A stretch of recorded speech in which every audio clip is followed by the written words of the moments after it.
বাংলাদেশের ইতিহাসে এক নজিরবিহীন ঘটনা। দেশে প্রথমবারের মতো গুমের ঘটনায় বিচার শুরুর নির্দেশ দিল আন্তর্জাতিক অপরাধ ট্রাইব্যুনাল। ক্ষমতাচ্যুত ফাঁসির দণ্ডাদেশপ্রাপ্ত পলাতক আসামি শেখ হাসিনা এবং ১২ জন সামরিক কর্মকর্তার বিরুদ্ধে গুম ও নির্যাতনের অভিযোগে বিচার কার্যক্রম শুরু করার আদেশ দেওয়া হয়েছে।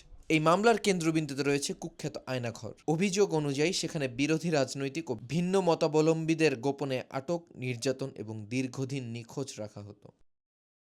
এই মামলাটি হচ্ছে মূলত জয়েন্ট ইন্টারোগেশন সেন্টার নামে পরিচিত যে প্রতিষ্ঠান বা স্থাপনাটি রয়েছে, যেটিকে আয়নাঘর নামে বলা হয়। সেই আয়নাঘরের বিভিন্ন সময়ে প্রায় ২৬ জন ভিকটিমকে গুম করে রাখা হয়েছিল। গুম করে তাদের উপর শারীরিক মানসিক নির্যাতন করা হয়েছিল।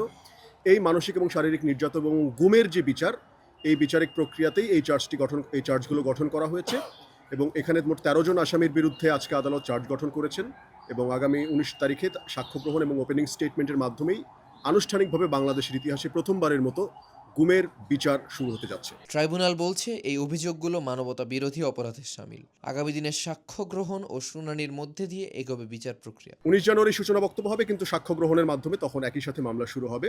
মানবাধিকার সংগঠনগুলোর মতে এটি শুধু একটি মামলা নয়, গুম হচ্ছে একটা কন্টিনিউইং অফেন্স। এটা আন্তর্জাতিক অপরাধ আইনের একটা খুব গুরুত্বপূর্ণ বিষয়। কন্টিনিউইং অফেন্সের শুরু হয় যখন একজন ব্যক্তি, তাকে তুলে নেওয়া হয় আইনের আশ্রয় থেকে এবং পরবর্তীতে যখন তিনি আবার পুনরায় জনসমক্ষে ফিরে আসেন, ততদিন পর্যন্ত গুম কন্টিনিউ করে। এমনকি যেই ব্যক্তিরা এখন পর্যন্ত আইনের আশ্রয় ফিরে আসেননি, অর্থাৎ আমাদের এখনও অনেক মানুষ নিখোঁজ রয়েছেন, তাদের গুম কিন্তু এখনও কন্টিনিউ করছে। সুতরাং এটিও আমাদের মাথায় রাখতে হবে।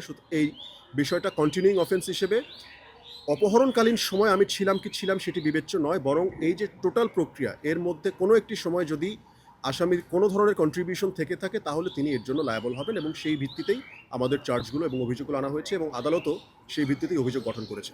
বরং গুমের শিকার পরিবারগুলোর দীর্ঘদিনের ন্যায় বিচারের দাবির প্রথম আনুষ্ঠানিক স্বীকৃতি।